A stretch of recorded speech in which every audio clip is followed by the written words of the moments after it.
वालेकुम दोस्तों, welcome to my YouTube channel civil home. और आज का जो हमारा टॉपिक है उस टॉपिक में हम आपको बताएंगे कि एक कंक्रीट के ब्लॉक में या फिर कंक्रीट के स्लैब के अंदर सीमेंट, सैंड और एग्रीगेट की क्वांटिटी हम कैसे निकालते हैं। तो चलिए वक्त को ज़ाया किए बगैर हम अपना काम स्टार्ट करते हैं। How to calculate quantity of cement, sand and aggregate in slab. किसी भी किस्म की स्लैब की कंक्रीट की जो स्लैब है उसके अंदर आप सीमेंट, सैंड और एग्रीगेट की क्वांटिटी कैसे मालूम कर सकते हैं। मान लीजिए कि यहाँ पर मैं एक स्लैब बनाने लगा हूँ।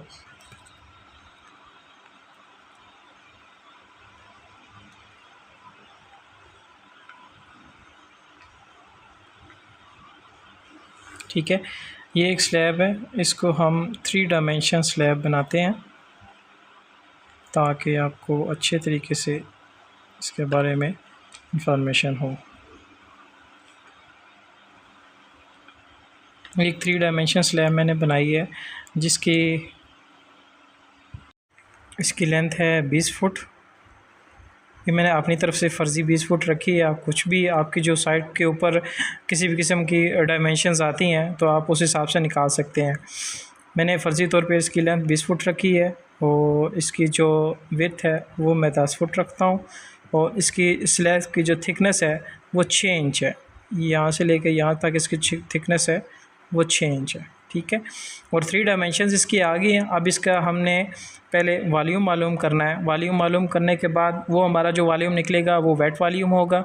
उसके बाद उसको हम ड्राई वॉल्यूम में कन्वर्ट करेंगे। तो इसके अंदर जो रेशो इस्तेमाल होगी वो रेशो होगी 1:2:4। 1:4 की रेशो इसके अंदर इस्तेमाल होगी।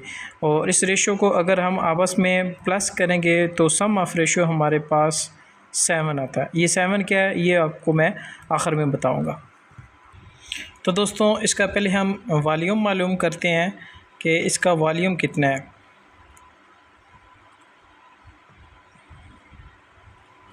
वॉल्यूम मालूम करने के लिए हमें length multiply by breadth multiply by इसकी जो थिकनेस है इनको आपस में मल्टीप्लाई करेंगे तो हमें वॉल्यूम मिल जाएगा।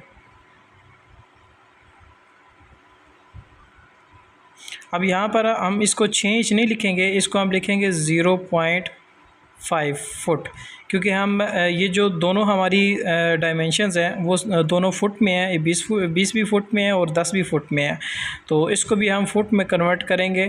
तो कन्वर्ट करने के बाद जो हमारे पास आंसर आता है इन तीनों को आपस में मल्टीप्लाई करने के बाद वो आता है 100 CFT। 100 क्यूबिक फुट हमारे पास इसका ये वॉल्यूम निकल आया। अब ये जो वॉल्यूम आया है ये हमारे पास आया है वेट वॉल्यूम। वेट वॉल्यूम आया हमारा 100 CFT। ठीक है, वेट वॉल्यूम को हमें ड्राई वॉल्यूम में कन्वर्ट करना पड़ेगा। तो dry volume is equal to wet volume हमारा कितना आया 100 CFT मल्टीप्लाई बाय 1.54। 1.54 ये एक कांस्टेंट वैल्यू होती है, तो इससे मल्टीप्लाई करेंगे तो हमारे पास ड्राई वॉल्यूम निकल आएगा। तो हमारे पास जो ड्राई वॉल्यूम है इसका वो 154 CFT।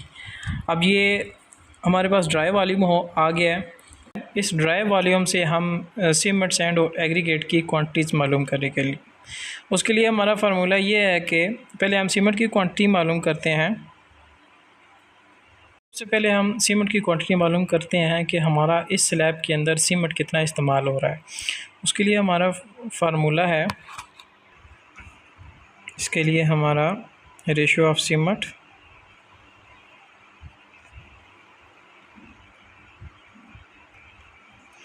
Divided by sum of ratio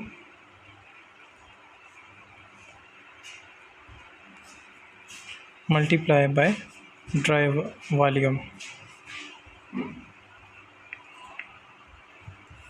ठीक है। इस फार्मूले को मद्देनज़र रखते हुए हम यहाँ पर वैल्यूज़ पुट करते हैं। अब हमारी रेशियो ऑफ सीमेंट क्या है, आपको मैंने शुरू में बताया था कि ये हमारी रेशियो है 1:2:4। ये जो 1 है ये सीमेंट है, 2 रेशियो इसकी सैंड है और 4 इसमें एग्रीगेट इस्तेमाल किया गया है। तो सीमेंट की हमारी यहाँ पर रेशियो आती है 1 divided by sum of ratio क्या है, सम ऑफ रेशियो ये है 1:2:4 और 2 और 1 3 और 4 = 7।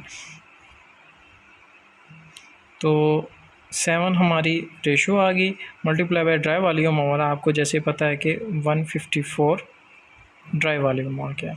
अब इसको कैलकुलेट करते हैं तो हमारे पास आएगा 22 CFT। ठीक है। अच्छा, आपको जैसे कि पता है कि हमारा जो कंक्रीट सीमेंट का हम जब भी ऑर्डर करते हैं तो साइट के ऊपर हमारा बैग्स की सूरत में सीमेंट आता है, इस तरह क्यूबिक फुट की सूरत में हमारा साइट के ऊपर सीमेंट नहीं आता। तो इसको हमने बैग में कन्वर्ट करना है। जैसे कि आप दोस्तों को पता है कि 1 बैग सीमेंट = 1.25 CFT के बराबर होता है। एक बैग की जो क्वांटिटी होती है 1.25 होती है, तो इसको डिवाइडेड बाय हम 1.25 करेंगे तो हमारे पास टोटल बैग्स निकल आएंगे। अच्छा, तो यहाँ पर मैं दोबारा लिख लेता हूँ, सीमेंट = हमारे पास आया था 22 CFT और 1 बैग सीमेंट का वॉल्यूम होता है 1.25। तो बैग्स मालूम करने के लिए 22 डिवाइडेड बाय 1.25 = 17.6। ये तकरीबन बराबर होगा 18 बैग्स के। ठीक है। अब हमारे पास सीमेंट के बैग निकल आए, हमें पता चल गया है कि 10/20 का जो हमारी स्लैब है उसमें 18 बैग हमारे सीमेंट के लगेंगे। अब बारी आती है सैंड की। हमारे पास रेशियो ऑफ सैंड कितनी थी,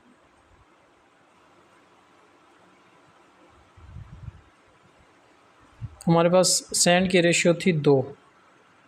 ठीक है। अब इसको फार्मूला निकाल के हम सैंड की क्वांटिटी मालूम करते हैं, हमारे पास सैंड की रेशियो है 2 मल्टीप्लाई बाय हमारे पास जो ड्राई वॉल्यूम था वो 154 था और सम ऑफ रेशियो हमारा 7 है। इन तमाम को कैलकुलेट करने के बाद हमारा जो आंसर आता है 44 CFT। 44 क्यूबिक फुट जो हमारा इसके स्लैब के अंदर रेत इस्तेमाल होगी। ठीक है। उसके बाद एग्रीगेट भी निकाल लेते हैं।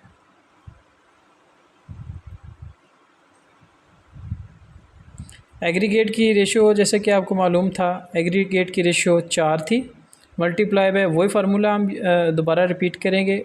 ड्राई वॉल्यूम इसका 154 divided by sum of ratio हमारे पास 7 थी।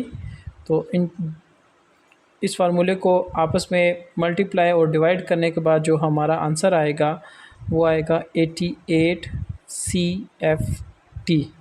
ठीक है।